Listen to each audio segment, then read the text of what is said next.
आपको mirror proof करने में बहुत ही हेल्पफुल होगा।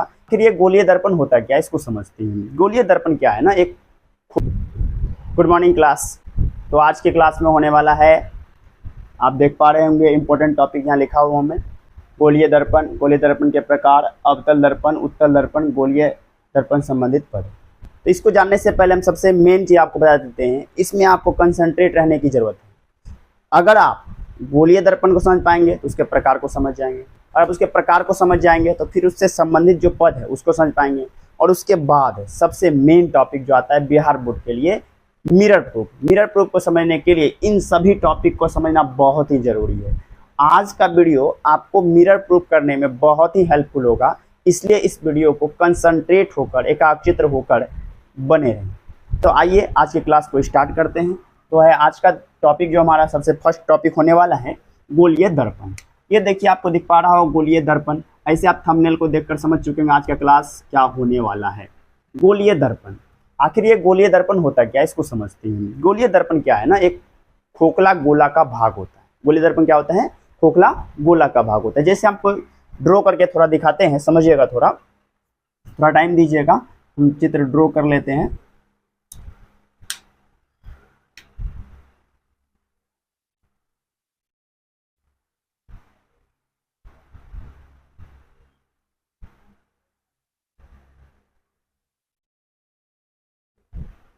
ये एक खोखला गोला है और इसी का जो भाग होता है ना वो गोलीय दर्पण होता है। ये क्या है, खोखला गोला है। ये आपका है खोखला गोला, खोखला गोला। माइंड को पूरा स्टेबल रखिएगा, बहुत ही अच्छे तरीके से समझ में आएगा। ये आपका खोखला गोला हो गया, ठीक है। अब क्या करते हैं, इसको बीचों बीच काट लेते हैं। क्या करते हैं, इसको बीचों बीच हम काट लेते हैं। ये काटने के लिए हम इंच का सहारा लेते हैं, समझिएगा। ये हम बीचों बीच यहाँ काट लेंगे। जैसे ही हम इसको काटेंगे, ये काटने का तरीका देखिएगा, ये हमने इस पर कट लगा दिया, इसको हमने बीचों बीच काट लिया है, ठीक है। अब बीचों बीच कटने के बाद ये आपको कैसा दिखने वाला है समझिएगा। जो पार्ट दिखने वाला है वो हम इस साइड बना देते हैं। आपको जो इस साइड वाला पार्ट है उसको इस साइड बना देते हैं, जो इस साइड वाला पार्ट है उसको हम इस साइड बना देते हैं। ये आपको दिखेगा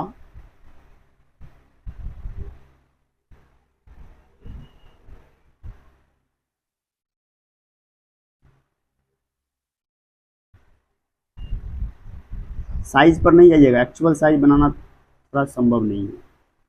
ये जो पार्ट आपको दिखने वाला है, अगर बीचों बीच काटा जाए इसको, ये हो गया राइट साइड का पार्ट, ठीक है। और जो लेफ्ट साइड में दिखने वाला है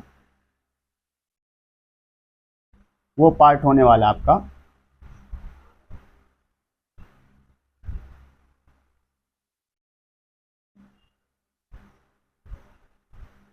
माइंड पूरा स्टेबल रखिएगा। मिरर प्रूफ समझने के लिए ये सब समझना बहुत ही जरूरी है। आप मेरा ये पूरा क्लास कर लीजिए, आपको फील होगा कि आपने आज क्या सीखा है, कुछ अलग, ठीक है। ये आपका हो गया लेफ्ट साइड वाला पार्ट और ये हो गया राइट साइड वाला पार्ट। अब हम देखते हैं कि इसमें कौन सा अवतल होता है, कौन सा उत्तल होता है। गोलीय दर्पण दो प्रकार का होता है, एक होता है अवतल दर्पण, एक होता है उत्तल दर्पण। आपको हम इसमें अंतर भी बताने वाले हैं, ठीक है। लेकिन इस वीडियो में हम जो इतना कवर करने वाले हैं, इसके बाद वाला जो वीडियो आएगा उसमें आपको अंतर बताने वाले हैं, उसके बाद वाला जो वीडियो आएगा उसमें मिरर प्रूफ आपको बताने वाले हैं। तो आइए देखते हैं, समझिएगा। ये खोखला गोला था, इसको हमने बीचों बीच काट दिया। जैसे ही बीचों बीच काटा तो लेफ्ट वाला पार्ट हमको ऐसा दिख रहा है, राइट वाला पार्ट हमको ऐसा दिख रहा है। क्लियर है। अब समझिएगा यहाँ से आगे, अगर हम इसके किसी एक सतह पर कली कर दें तब ये बन जाता है अवतल और उत्तल। अब बात आती है किस पर कलई करे जो अवतल होगा, किस पर कलई करे जो अवतल होगा। तो समझिएगा, अवतल बनाने के लिए गोलीय दर्पण के उभरे हुए सतह पर कलई करना होता है। उभरे हुए सतह का मतलब क्या है, जो निकला हुआ हो उस साइड पर। जैसे ये ऐसे है, इसका मतलब उधर निकला हुआ है, इस पार्ट पर हम कलई कर देते हैं, क्या बन जाता है अवतल। अब इधर की बात करते हैं हम, अगर हम इस साइड पर कलई कर देते हैं ये क्या हो जाता है अवतल, क्योंकि ये उभरा हुआ पार्ट है। उभरा हुआ पार्ट पे जैसे ही करेंगे क्या हो जाएगा अवतल। और ये भी मान लीजिए इधर से आते हैं, तो इधर से उभरा हुआ पार्ट कौन सा है, ये पार्ट है, इस पर करने दिया हो जाएगा अवतल। फिलहाल हम अवतल की बात करते हैं, फिलहाल हम अवतल के अनुसार इसका कलई करते हैं। तो यहाँ पर हमने कलई किया। कलई का मतलब होता है परत चढ़ाना, ठीक है, नॉर्मल शीशा नहीं है ना, इसमें आर पार दिखना नहीं चाहिए, वो वाला दर्पण ले रहे हैं आप, जो घर में दर्पण का यूज कर रहे हैं सैलून में, ब्यूटी पार्लर में, ये सब है। ये हो गया आपका अवतल दर्पण, क्योंकि इसके उभरे सतह पर हमने कलई कर दिया, यानी इधर वाला पार्ट जो ये हमारा क्या हो जाएगा, अवतल, इधर वाला पार्ट क्या हो जाएगा, अवतल, ठीक है, क्योंकि हम इसके उभरे हुए सतह पर कलई किए। अब सेकेंड कंडीशन क्या है, इसके धंसे हुए भाग पर हम कलई कर देते हैं। धंसा हुआ सतह मानी कि अंदर घुसा हुआ सतह, ये इस पर हमने कलई कर दिया, ठीक है। ये जो पार्ट बन गया लेफ्ट साइड वाला, ये हो गया कौन सा दर्पण, उत्तल दर्पण। कौन सा दर्पण हो गया, उत्तल दर्पण, ठीक है। यहां तक आपको समझ में आ गया होगा अच्छे तरीके से कि किसी गोलीय भाग को, यानी खोखले भाग को अगर हम बीच से कट लगाते हैं और उसके उभरे हुए भाग पर कलई करते हैं तो वह क्या कहलाता है, अवतल। उभरा हुआ भाग इस साइड भी हो सकता था, बाहर की साइड, और उभरा हुआ भाग इस साइड भी हो सकता है, बाहर की साइड, ये हो जाएगा अवतल। लेकिन धंसा हुआ भाग पर कलई करेंगे ये हो जाएगा उत्तल। क्लियर हो गया होगा कि उभरा हुआ भाग पर कलई कर दे तो बन जाएगा अवतल, धंसा हुआ पर कलई करे तो हो जाएगा उत्तल, ठीक है। अब समझिएगा थोड़ा, यानी कि इसको हम बना देते हैं अवतल। अवतल बनाने के लिए इसका कौन सा भाग पर कलई करेंगे, धंसा हुआ भाग पर, नहीं उभरा हुआ भाग पर, ये हमने कर दिया उभरा हुआ भाग पर कलई, ठीक है। कौन से भाग पर कलई किया है, उभरे हुए भाग पर। ये कौन सा दर्पण हो गया, ये हो गया अवतल दर्पण, ये आपका कहलाएगा अवतल दर्पण। लेकिन जस्ट इसके अपोजिट धंसे हुए भाग पर हमने कलई किया, ठीक है, ये धंसे हुए भाग पर हमने कलई कर दिया, ये कौन सा दर्पण कहला जाएगा, उत्तल दर्पण, ठीक है। यहां तक आपको समझ में आ गया होगा, ये क्या है, अवतल है, ये क्या है, उत्तल है। अब बात आता है कि गोलीय दर्पण हम लोगों ने समझ लिया कि जब किसी कांच के खोखले गोले को काट कर किसी एक सतह पर कलई कर दे, किसी एक सतह का मतलब क्या है, या तो उभरा हुआ या तो धंसा हुआ, किसी एक सतह पर कलई कर दें तो वह क्या कहलाता है, गोलीय दर्पण कहलाता है। क्या बोले हम, जब किसी कांच के खोखले गोले को काटकर किसी एक सतह पर कलई कर दे वह गोलीय दर्पण कहलाता है। अब दूसरा मुद्दा आता है कि पहला पॉइंट तो क्लियर है, जब किसी कांच के खोखले गोले को काटकर किसी एक सतह पर कलई कर दे तो वह गोलीय दर्पण बन जाता है। अब गोलीय दर्पण का प्रकार, गोलीय दर्पण का प्रकार, गोलीय दर्पण कितने प्रकार का होता है, दो प्रकार का, एक होता है अवतल और एक होता है उत्तल, यानी कि एक अवतल दर्पण, दूसरा उत्तल दर्पण, ठीक है। अब आते हैं अवतल दर्पण भाई किसे कहेंगे, पहले पहचान करते हैं। अवतल दर्पण की पहचान क्या बताया था आपको हम, इसके उभरे हुए भाग पर कलई होता है वह होता है अवतल दर्पण, और वैसा दर्पण जिसके धंसे हुए भाग पर कलई होता है वह होता है उत्तल दर्पण। क्लियर है, यानी कि उभरा हुआ भाग पर कलई करेंगे तो वह हो जाएगा अवतल, और हम धंसा हुआ भाग पर कलई करेंगे तो हो जाएगा उत्तल। ये दो टॉपिक आपका क्लियर हो गया कि अवतल दर्पण और उत्तल दर्पण। अब है कि गोलीय दर्पण से संबंधित पदों पर हम चर्चा करने वाले हैं। अगर आपको इसको उतारना है तो आप क्या कीजिए, वीडियो को पॉज कीजिए, स्क्रीनशॉट लीजिए और आप उसको उतार सकते हैं। अगर संभव हो तो पढ़ते पढ़ते आप भी उतार सकते हैं, कोई दिक्कत वाली बात नहीं। लेकिन अगर आपको अच्छे तरीके से समझना है चीज़ों को, आपको क्या करना होगा, पहले समझिए फिर उसको आप नोट कीजिए, ठीक है। इससे क्या होगा, बहुत ही अच्छे लेवल का आपको कॉन्फिडेंस आ जाएगा, ठीक है।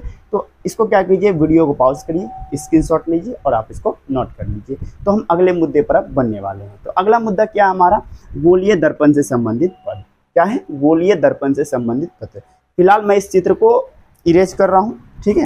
अब गोलीय दर्पण से संबंधित पदों की हम चर्चा कर लेते हैं, तब इस क्लास का आज फिनिश हो जाएगा। फिर हम इसके अगले क्लास में ले लेंगे कि अवतल दर्पण और उत्तल दर्पण में अंतर, और मिरर प्रूफ पर हम कदम बढ़ा देंगे, जो सब बिहार बोर्ड के लिए सबसे इम्पोर्टेंट है, ठीक है। तो आइए हम लोग समझते हैं अब कि गोलीय दर्पण में कौन कौन सा पद पाया जाता है।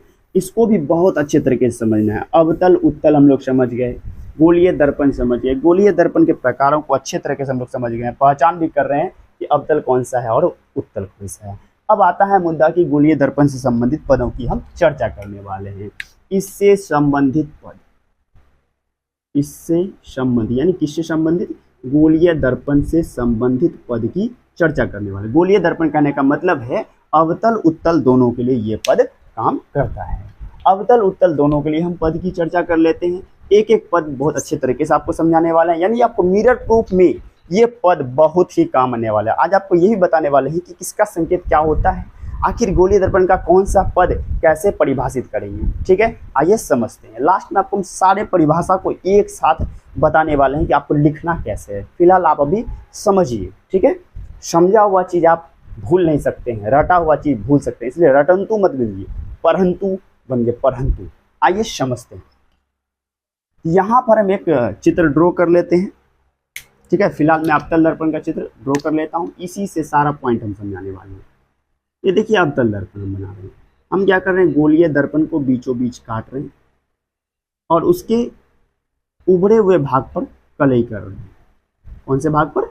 उभरे हुए भाग पर। देखिए बोलिएगा ना तो बहुत अच्छे तरीके से समझ में आएगा। ये हम उभरे हुए भाग पर इसका हम कलई कर देते हैं अभी। ठीक है, ये उभरा हुआ भाग है राइट साइड। ठीक है, ये हो गया उभरा हुआ भाग, इस पर हमने किया कलई।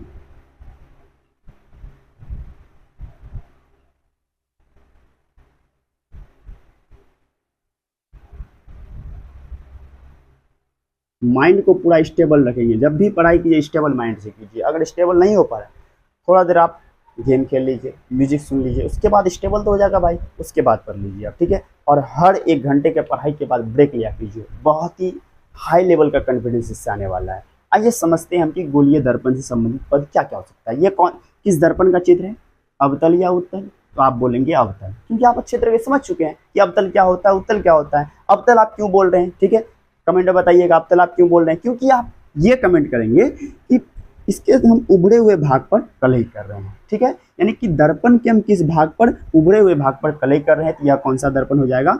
अवतल दर्पण हो जाएगा। तो हमने लिख दिया यहाँ पर अवतल दर्पण। अब इसका एक एक पद को हम समझाने वाले हैं, समझिएगा। ये हो गया अवतल दर्पण। अब सबसे पहला पद जो इसका आता है, सबसे पहला पद, इसका सबसे पहला पद होता है, देखिए यहीं पर हम टॉपिक बना देते हैं आपको रोमन में, क्योंकि ये 5 का ही टॉपिक है। इसका सबसे पहला पद आता है ध्रुव। क्या आता है? ध्रुव। अब ध्रुव क्या होता है इसको समझने के समझिएगा थोड़ा। ये जो गोलीय दर्पण है, ठीक है, कौन सा दर्पण? अवतल दर्पण। ये जो हम बता रहे हैं आपको, अवतल के लिए भी काम करेगा, उत्तल के लिए भी काम करेगा। ठीक है, समझिएगा। ये जो गोलीय दर्पण है, इसका कहीं ना कहीं बीच होगा। बीच वाला समझ रहे हैं ना, मिडल, हाँ मिडल पॉइंट जो होगा ना, उसी को ध्रुव कहा जाता है। अब बताइए इसको हम कैसे परिभाषित करेंगे यार? एग्जाम में पूछ दिया मान लीजिए 1 नंबर में या फिर 2 नंबर में पूछ दिया, तो क्या लिखेंगे? गोलीय दर्पण के मिडल पॉइंट को ध्रुव कहा जाता है।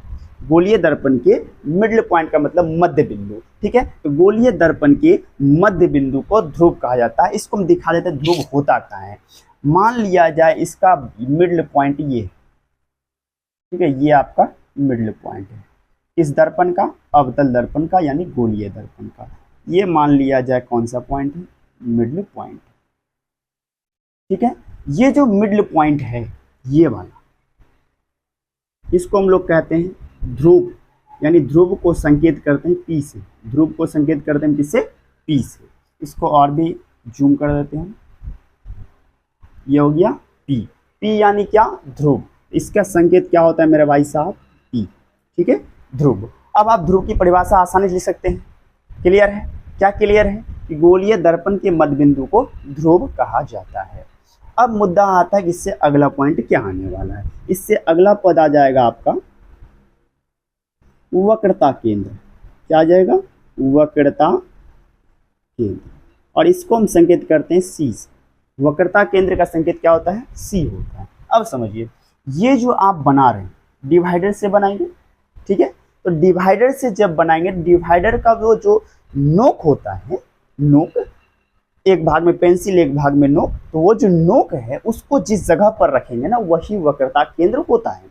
उसी तरह इस दर्पण को बनाने में इसका कहीं ना कहीं केंद्र होगा, उसी केंद्र को वक्रता केंद्र कहा जाता है। तो हम क्या कहेंगे? गोलीय दर्पण जिस कांच के खोखले गोले का भाग होता है, उस गोले के केंद्र को वक्रता केंद्र कहा जाता है। इसे सी से संकेत किया जाता है। क्या बताएं? गोलीय दर्पण जिस कांच के खोखले गोले का भाग होता है, उस गोले के केंद्र को वक्रता केंद्र कहा जाता है। अब उस गोले का केंद्र क्या? इस गोले का केंद्र कहीं ना कहीं होगा, ये इमेजिन कीजिए, यहाँ से रखेंगे तब ना जी ऐसे घुमाए होंगे, यहाँ से रखे तब ना घुमाए जी। तो जहाँ पर डिवाइडर रखे हैं वह क्या कहलाएगा, इसका केंद्र। मान लीजिए यहाँ पर हमने डिवाइडर रखा, हम जूम करके दिखा रहे हैं, ठीक है। ये क्या हो जाएगा, वक्रता केंद्र, यानी क्या हो जाएगा सी। आपको पकड़ में आ रहा है कि वक्रता केंद्र क्या है, कि गोलीय दर्पण जिस कांच के खोखले गोले का भाग होता है उस गोले के केंद्र को वक्रता केंद्र कहा जाता है। चलिए अगले पद पर हम आते हैं। इससे संबंधित अगला पद क्या है, इससे संबंधित अगला पद होने वाला है प्रधान अक्ष। क्या होने वाला है, प्रधान अक्ष। एकदम सीक्वेंस में हम बताने वाले हैं आपको। ये है प्रधान अक्ष। अब प्रधान अक्ष किसको कहते हैं, ये जो आप लाइन देख रहे हैं ना जी, यही प्रधान अक्ष है। क्या लाइन देख रहे हैं आप, यहाँ सी से पी को ज्वाइंट कर रही कोई रेखा, यही प्रधान अक्ष है। लेकिन भाई इसको हम लिखेंगे कैसे, आइए इसको समझते हैं। हम क्या करते हैं ना, पी मतलब ध्रुव, सी मतलब वक्रता केंद्र। अब समझिएगा कि पी और सी को जोड़ने वाली रेखा प्रधान अक्ष कहलाती है। तो परिभाषित हम हिंदी में कर लेंगे, पी मतलब ध्रुव, सी मतलब वक्रता केंद्र। ध्रुव और वक्रता केंद्र को जोड़ने वाली रेखा प्रधान अक्ष कहलाती है। क्या बताया हमने, वक्रता केंद्र और ध्रुव को जोड़ने वाली रेखा को प्रधान अक्ष कहा जाता है। क्लियर है, इसका संकेत नहीं है, ठीक है। समझिएगा क्या बताएं हम, कि ध्रुव और वक्रता केंद्र या वक्रता केंद्र और ध्रुव को जोड़ने वाली रेखा प्रधान अक्ष कहलाती है। क्या कहलाती है, प्रधान अक्ष कहलाती है। इसका अगला पद क्या है, इस पर हम आ जाते हैं। अब समझिएगा, क्लियर हो रहा है ना। इसका अगला पद है फोकस। क्या होने वाला है इसका पद, फोकस। फोकस को बड़ी एफ से संकेत करते हैं। किससे संकेत करते हैं, बड़ी एफ से। आइए इसको भी समझ लेते हैं, आखिर ये बड़ी एफ क्या है। समझिएगा, जब प्रधान अक्ष के समांतर में, समांतर का मतलब समझ रहे हैं, रेल की पटरी देखें ना, वो भी समांतर होती है। समांतर का मतलब है कि अनंत रूप से दोनों ही रेखाओं को किसी भी दिशा में बढ़ाया जाए, आपस में वो टकराएगी नहीं। ये हमारा मुद्दा है। तो प्रधान अक्ष के समांतर कोई प्रकाश जब आती है, आइए प्रधान अक्ष के समांतर जब हम कोई प्रकाश लाते हैं, ये हम प्रधान अक्ष के समांतर में प्रकाश लेकर आ रहे हैं। समझिएगा, माइंड को स्टेबल रखना है हमेशा, ठीक है ना। जब भी आप पढ़ने बैठिए तो माइंड को पूरा स्टेबल रखिए। माइंड में एक भी इधर उधर की बातें मत रखिए। उस टाइम आप पूरी दुनिया को भूल जाइए, दुनिया क्या करने वाली है। ये हमारा है प्रधान अक्ष के समांतर कोई प्रकाश आ रही है, ठीक है। यहाँ से हम तीर का निशान दे देते हैं यहाँ, कि किस दिशा से किस दिशा में, ये बाएं से दाएं हम लेकर आए हैं। यहाँ पर कोई प्रकाश स्रोत है। अब प्रकाश स्रोत आप समझ पा रहे हैं क्या होता है, प्रकाश स्रोत। ये प्रकाश स्रोत क्या, समझिएगा, यानी कि जिस चीज से हमको लाइट प्राप्त होता है ना, लाइट, टॉर्च, ठीक है, वैसे मान लीजिए बल्ब, ये सब प्रकाश स्रोत है। लेकिन अभी तक सबसे बड़ा प्रकाश स्रोत है सूर्य। सबसे बड़ा प्रकाश स्रोत क्या है, सूर्य है।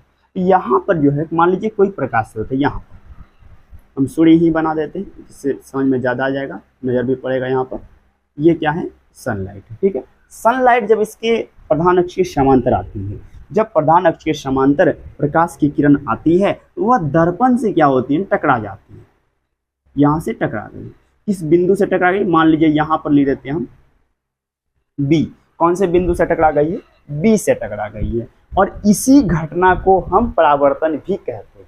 इसी घटना को हम परावर्तन भी कहते हैं। जब आप दर्पण सीखने के लिए आए तो इसके पहले आप परावर्तन पढ़े होंगे, तो आइए परावर्तन को आप पढ़ चुके हैं तो समझ, क्या हम इसको रिपीट कर देते हैं कि प्रधान अक्ष के समांतर जब कोई प्रकाश की किरण आती है वह क्या होती है, दर्पण से टकरा जाती है। इसी टकराने की घटना को प्रकाश का परावर्तन भी कहा जाता है। बहुत ही जल्द हमारे चैनल पर आने वाला है सीक्वेंस में वीडियो, जो आपको बहुत ही हेल्पफुल होगा, ठीक है। इसलिए मेरे चैनल पर बने रहें, लाइक करें, कमेंट करें, ज़्यादा से ज़्यादा शेयर करें, ताकि आप सीखें और अपने दोस्तों को सिखाएं। और भी जो लोग पढ़ने की तमन्ना रखते हैं उसको ये वीडियो जाएं, क्योंकि ये आपको एक भी रुपया तो लग नहीं रहा है, ओनली बस सब्सक्राइब करना है। इसमें भी आपको कोई इन्वेस्टमेंट नहीं है। इस तरह से आपको बहुत ही फायदा मैं देने वाला हूँ, ठीक है। समझिएगा कि प्रधान अक्ष के समांतर जब कोई प्रकाश की किरण आ रही है, ये कैसी आ रही है, समांतर में आ रही है, तो क्या होता है, दर्पण से उसका परावर्तन होता है। और जैसे ही परावर्तन होता है तो वह प्रधान अक्ष को एक बिंदु पर काटती है। वह क्या करती है, प्रधान अक्ष को एक बिंदु पर काट देती है। ये प्रधान अक्ष को एक बिंदु पर काट दी, ये प्रधान अक्ष है। अब यहाँ पर एक बिंदु पर ये कट गया और इसी बिंदु को दर्पण का फोकस कहा जाता है, जिसे एफ से संकेत किया जाता है। ठीक है, क्या बताया हमने कि प्रधान अक्ष के समांतर में जब प्रकाश की किरण आती है तो दर्पण से परावर्तन के बाद प्रधान अक्ष को जिस बिंदु पर काटती है उसी बिंदु को फोकस कहा जाता है, इसे एफ से संकेत किया जाता है। ध्यान रखेंगे कैपिटल एफ है, यहाँ पर कैपिटल एफ से संकेत किया जाता है। तो हम इसका परिभाषा कैसे देंगे? प्रधान अक्ष के समांतर आती हुई प्रकाश की किरण दर्पण से परावर्तन के बाद प्रधान अक्ष को जिस बिंदु पर काटती है उसे उस दर्पण का फोकस कहा जाता है, इसे बड़ी एफ यानी कैपिटल एफ से संकेत किया जाता है। तो हम आते हैं अगले पद पर। अभी तक आपको क्लियर हो चुका होगा, ध्रुव जो पी है आपका मध्य बिंदु, उसके वक्रता केंद्र जहाँ पर डिवाइडर का नोक रहता है यानी गोलीय दर्पण का केंद्र। ठीक है, उसके प्रधान अक्ष, वक्रता केंद्र और ध्रुव को जोड़ने वाली रेखा प्रधान अक्ष, उसके बाद फोकस, प्रधान से समांतर कोई प्रकाश जब आती है परावर्तन के बाद जिस बिंदु पर प्रधान अक्ष काट देती है उस बिंदु को ही फोकस कहा जाता है। अब इसका अगला पद का हम बात कर लेते हैं, जो सीक्वेंस में हम काम कर रहे हैं। सीरियल नहीं बताएंगे तो आपको समझ में नहीं आएगा, आपको हमेशा सीरियल याद भी करना चाहिए। सीरियल समझना बहुत ही, किसी भी चीज़ को अच्छे तरीके से कीजिएगा तो वो आपका कॉन्फिडेंस लेवल बढ़ाएगा। तो आइए अगला जो इसका बनने वाला है पद, वो बनने वाला है फोकस दूरी। क्या बनने वाला है? फोकस दूरी, और इसका संकेत है छोटी एफ। इसका संकेत क्या है? छोटी एफ। आइए समझते हैं। यहाँ पर क्या है ना, एफ और पी है, इसके बीच जितनी भी डिस्टेंस, एफ और पी के बीच जितना डिस्टेंस है उसी को छोटी एफ से संकेत हम करते हैं। यानी कि ये जो आपका डिस्टेंस बचा हुआ है यहाँ से यहाँ तक, यानी कहाँ से कहाँ तक? पी से एफ तक। इसको हिंदी में कन्वर्ट करते हैं भाई। पी का हिंदी होता है ध्रुव, एफ का हिंदी होता है फोकस। पी का हिंदी है ध्रुव, एफ का हिंदी है फोकस। तो ध्रुव और फोकस के बीच की दूरी फोकस दूरी कहलाती है। कितना आसान है, ध्रुव और फोकस के बीच की दूरी फोकस दूरी कहलाती है, इसे छोटी एफ से सूचित किया जाता है। क्या लिखेंगे कि ध्रुव और फोकस के बीच की दूरी को फोकस दूरी कहा जाता है, इसे छोटी एफ से सूचित किया जाता है। अब इसका लास्ट पद बचता है, ठीक है, इसको भी हम लोग समझने का प्रयास करते हैं। देखिए लास्ट सीक्वेंस इसका बचता है वक्रता त्रिज्या। इसको हम लोग बड़ी आर से सूचित करते हैं। वक्रता त्रिज्या को समझने का प्रयास करते हैं। आखिर वक्रता त्रिज्या क्या होती है? जैसे ही आप P से F तक माप रहे हैं दूरी तो हो गया छोटी एफ, और P से C तक अगर हम दूरी माप लेंगे ये कहलाएगा हमारा वक्रता त्रिज्या यानी बड़ी आर। वक्रता त्रिज्या यानी बड़ी आर। कहाँ से कहाँ तक की दूरी? P से C कहिए या C से P कहिए, ये कहलाती है बड़ी आर यानी वक्रता त्रिज्या। हिंदी में कन्वर्ट कर लेते हैं, बहुत ही अच्छे तरीके से समझ में आएगा। क्या है? P मतलब ध्रुव, C मतलब वक्रता केंद्र। ध्रुव और वक्रता केंद्र के बीच की दूरी को वक्रता त्रिज्या कहा जाता है, जिसे बड़ी आर यानी कैपिटल आर से सूचित किया जाता है। क्या बोले हम? ध्रुव और वक्रता केंद्र के बीच की दूरी को वक्रता त्रिज्या कहा जाता है, इसे बड़ी आर से सूचित किया जाता है। तो आज का ये आपका सारा टॉपिक क्लियर हो चुका है, और वीडियो को दोबारा जरूर देखिएगा, इससे आपका बहुत ही कॉन्फिडेंस लेवल बढ़ जाएगा और आपको याद भी हो जाएगा। आपको हमेशा कोशिश करना है कि जब आप क्लास करते हैं उसी टाइम चीज़ों को अच्छे तरीके से याद कर लें। कम से कम 80% आपको क्लास में ही याद होना चाहिए, बाकी का 20% घर में रिवीजन मारेंगे एक बार दो बार, बाकी दिमाग में उसके बाद आपको बैठ जाएगा। आइए अब हम आपको लिखने के लिए बताते हैं, लिखना कैसे है इसको समझिएगा। हम बोलते जाते हैं, अगर आपको नोट करना है तो आप क्या करेंगे, वीडियो को पॉज कर करके लिख सकते हैं, आराम से समझिएगा। बाकी मैं कोशिश करूँगा कि आपको हम नोट्स भी प्रोवाइड कर दें, ठीक है, लेकिन आप मेरे चैनल से जुड़े रहेंगे, बने रहेंगे। मेरा व्हाट्सएप नंबर ले लीजिएगा आप लोग। मेरा व्हाट्सएप नंबर जो है ना, इसी पे आपको बात भी हो जाएगा, इसी से कांटेक्ट भी, मतलब सारा कांटेक्ट मेरा इसी पे 82 10 95 47 65। जैसा कि आपको पता है मेरा नाम, आप मेरे से बहुत ही वाकिफ हैं, टीकू सर। 82 10 95 47 65 जियो का नंबर है। तो आइए देखते हैं हम इसका परिभाषा कैसे लिखेंगे। तो कैसे लिखेंगे भाई? गोलीय दर्पण, सबसे पहला पॉइंट आता है गोलीय दर्पण। आखिर ये गोलीय दर्पण कैसे लिखेंगे हम? जब किसी कांच के खोखले गोले को काट कर, क्लियर हो गया, किसी एक सतह पर कलई कर दिया जाता है तो वह गोलीय दर्पण कहलाता है। रिपीट नाउ, जब किसी कांच के खोखले गोले को काटकर किसी एक सतह पर कलई कर दिया जाता है तो वह गोलीय दर्पण कहलाता है। अब गोलीय दर्पण के प्रकार, गोलीय दर्पण दो प्रकार के होते हैं, एक होता है अवतल, एक होता है उत्तल। अवतल दर्पण और उत्तल दर्पण, गोलीय दर्पण दो प्रकार के होते हैं, अवतल दर्पण और उत्तल दर्पण। ठीक है, अब आता है टॉपिक अवतल दर्पण। अवतल दर्पण किसे कहेंगे आपको हम बता चुके हैं, जब हम किसी गोलीय दर्पण के उभरे हुए सतह पर कलई करते हैं तो वह हमारा होता है अवतल दर्पण, और जब हम धसे हुए सतह पर कलई करते हैं तो वह होता है उत्तल दर्पण। आखिर लिखेंगे कैसे? जिस गोलीय दर्पण का, ठीक है, जिस गोलीय दर्पण का उभरा हुआ भाग, जिस गोलीय दर्पण का उभरा हुआ भाग क्या हो ना, कलई हो, उभरा हुआ भाग क्या हो, कलई हो। बाकी अब धसा हुआ भाग क्या हो, जैसे ही वो कलई हो जाएगा धसा हुआ भाग हो जाएगा परावर्तक, जिसमें आपका चित्र बनता है, ये है परावर्तक। ये कौन सा दर्पण हो जाएगा? अवतल दर्पण। उभरा पर कलई और धसा पर क्या हो, परावर्तक हो। तो ऐसा गोलीय दर्पण जिसका उभरा हुआ भाग कलई हो और धसा हुआ भाग क्या हो, परावर्तक हो, तो वह अवतल दर्पण कहलाता है। फाइनल क्या लिखेंगे आप? जिस गोलीय दर्पण का उभरा हुआ भाग कलई किया हो तथा धसा हुआ भाग परावर्तक हो, अवतल दर्पण कहलाता है। अगला टॉपिक है आपका उत्तल दर्पण। उत्तल दर्पण जस्ट इसका अपोजिट कर देंगे, ये जैसे ही अपोजिट करेंगे ना ये हो जाएगा आपका, यानी कि इसको यहाँ और इसको यहाँ, ये कौन सा दर्पण हो जाएगा? उत्तल दर्पण। अब उत्तल दर्पण का परिभाषा आप कैसे लिखेंगे? जिस गोलीय दर्पण का धसा हुआ भाग कलई हो, उभरा हुआ भाग परावर्तक हो, उत्तल दर्पण कहलाता है। जिस गोलीय दर्पण का धसा हुआ भाग कलई हो, उभरा हुआ भाग परावर्तक हो, उत्तल दर्पण कहलाता है। अब अगला जो हमारा पॉइंट बनने वाला है, अगला पॉइंट क्या है जी? गोलीय दर्पण से संबंधित पद। इसमें सबसे संबंधित पद क्या क्या आता है? यानी गोलीय दर्पण अवतल में भी वही काम करता है, उत्तल में भी वही काम करता है। जब डिफरेंस होने वाला होगा हम खुद आपको बताएंगे डिफरेंस कहाँ करना है। इसका सबसे पहला जो पॉइंट है आपका संबंधित पद में, पहला पद है ध्रुव। ध्रुव आपको बताए थे गोलीय दर्पण का मध्यबिंदु, तो गोलीय दर्पण के मध्यबिंदु को ध्रुव कहा जाता है। गोलीय दर्पण के मध्यबिंदु को ध्रुव कहा जाता है। अगला है वक्रता केंद्र। वक्रता केंद्र के लिए क्या लिखेंगे? गोलीय दर्पण जिस कांच के खोखले गोले का भाग होता है उस गोले के केंद्र को उस दर्पण का वक्रता केंद्र कहा जाता है। इसे C से सूचित किया जाता है, इसे C से सूचित किया जाता है। क्या बता दिया आपको? गोलीय दर्पण जिस कांच के खोखले गोले का भाग होता है उस गोले के केंद्र को उस दर्पण का वक्रता केंद्र कहते हैं, इसे C से संकेत किया जाता है। तो आपका ध्रुव क्लियर हो गया, वक्रता केंद्र क्लियर हो गया। तीसरा पद है आपका प्रधान अक्ष। प्रधान अक्ष क्या है? इन दोनों को जोड़ने वाली रेखा को प्रधान अक्ष कहते हैं। इन दोनों को जोड़ने वाली रेखा, ध्रुव और वक्रता केंद्र को जोड़ने वाली रेखा को प्रधान अक्ष कहा जाता है। ध्रुव और वक्रता केंद्र को जोड़ने वाली रेखा को प्रधान अक्ष कहा जाता है। अगला जो पद है आपका फोकस। आइए फोकस पर चर्चा करते हैं।